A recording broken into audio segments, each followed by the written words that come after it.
Assalamualaikum warahmatullahi wabarakatuh. Halo semuanya, perkenalkan nama saya Naila Fitria dari Fakultas Keguruan dan Ilmu Pendidikan jurusan Pendidikan IPS.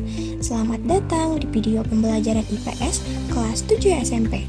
Hari ini kita akan membahas salah satu bab penting dalam sejarah Indonesia, yaitu Kerajaan Hindu-Buddha di Indonesia. Pada akhir pembelajaran ini, kalian diharapkan dapat menjelaskan bagaimana agama Hindu dan Buddha masuk ke Nusantara, mengenal kerajaan-kerajaan besar yang pernah berdiri, serta memahami bagaimana peninggalan sejarahnya masih berpengaruh dalam kehidupan kita sekarang. Ayo kita mulai perjalanan sejarah kita. Yang pertama, masuknya Hindu-Buddha ke Nusantara. Agama Hindu dan Buddha mulai masuk ke Indonesia sekitar abad keempat Masehi. Proses penyebarannya terutama terjadi melalui jalur perdagangan. Nusantara sudah menjadi pusat perdagangan internasional sejak lama, sehingga kedatangan pedagang dari India membawa tidak hanya barang dagangan, tetapi juga budaya, bahasa, dan ajaran agama. Para ahli memiliki beberapa teori tentang bagaimana agama ini masuk. Yang pertama, teori Brahmana.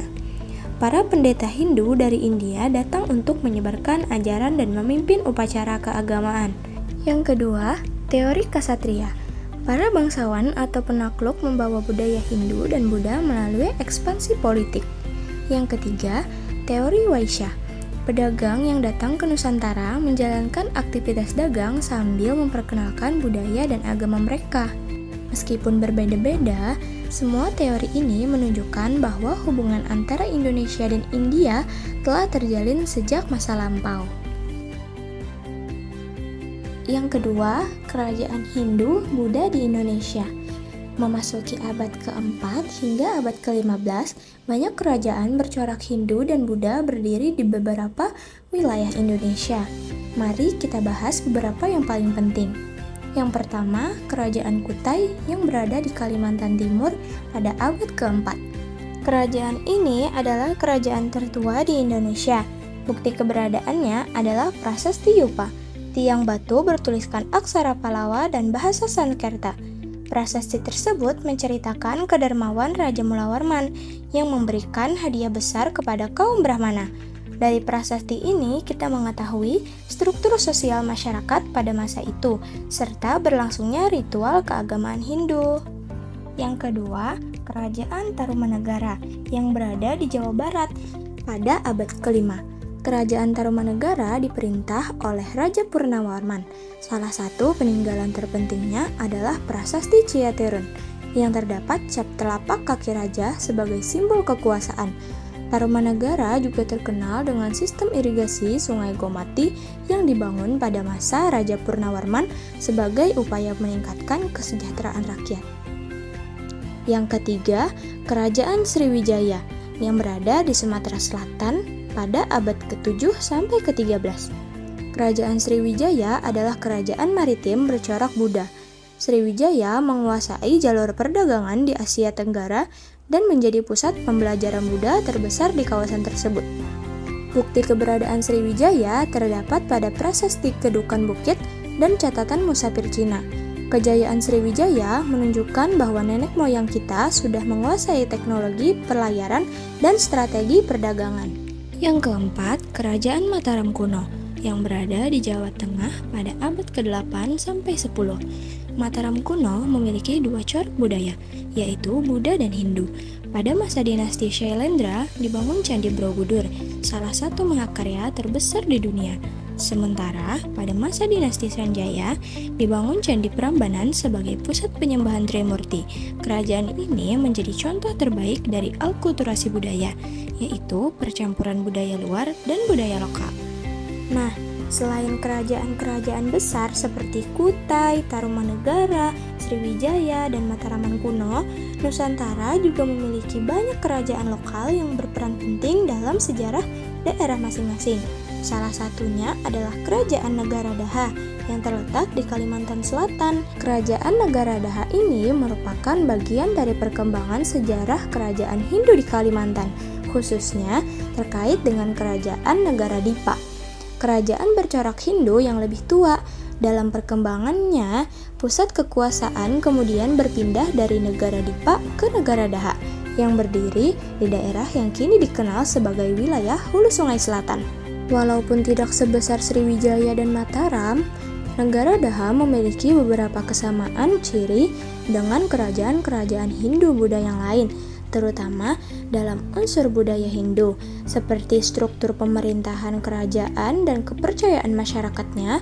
Yang kedua, letak strategis di tepi sungai, mirip dengan kerajaan awal seperti Kutai, karena sungai menjadi jalur perdagangan dan pusat kehidupan. Yang ketiga, pemimpin yang dihormati, misalnya Pangeran Tumenggung, dan tokoh-tokoh kerajaan lain yang disebut dengan tradisi lisan dan naskah kuno Banjar. Kerajaan negara Daha kemudian menjadi bagian penting dalam munculnya kerajaan Banjar, kerajaan Islam besar di Kalimantan Selatan pada abad ke-16. Peralihan ini menunjukkan bagaimana pengaruh Hindu di Kalimantan secara bertahap berubah melalui proses sejarah yang panjang. Kemudian yang ketiga, peninggalan sejarah Hindu dan Buddha. Kita dapat mempelajari kerajaan-kerajaan tersebut melalui peninggalannya. Peninggalan sejarah Hindu dan Buddha dapat berupa candi seperti Borobudur, Prambanan, Mendut, dan Muara Takus, prasasti seperti Yupa, Ciaurterun, dan Kedukan Bukit, arca dan patung dewa-dewi, relief pada dinding candi yang menggambarkan kehidupan masyarakat pada masa lalu. Melalui peninggalan itu, kita bisa mengetahui tentang sistem pemerintahan, perkembangan agama, teknologi, dan kehidupan sosial budaya pada masa tersebut. Peninggalan sejarah adalah sumber belajar yang sangat penting karena dapat membuktikan otentik masa lalu. Lanjut, pengaruh Hindu-Buddha dalam kehidupan sekarang. Meskipun kerajaan Hindu-Buddha telah runtuh, pengaruhnya masih terasa dalam kehidupan kita sekarang. Misalnya, tradisi upacara adat di Bali dan di Jawa, sistem kalender Saka, kesenian wayang, arsitektur bangunan, dan nilai-nilai budaya seperti gotong royong dan toleransi. Budaya Indonesia tidak dapat dipisahkan dari pengaruh Hindu dan Buddha, sehingga mempelajarinya membantu kita memahami identitas bangsa. Nah, setelah mempelajari materi kerajaan Hindu dan Buddha di Indonesia, sekarang saatnya kalian nih menguji pemahaman melalui kegiatan singkat berikut ya.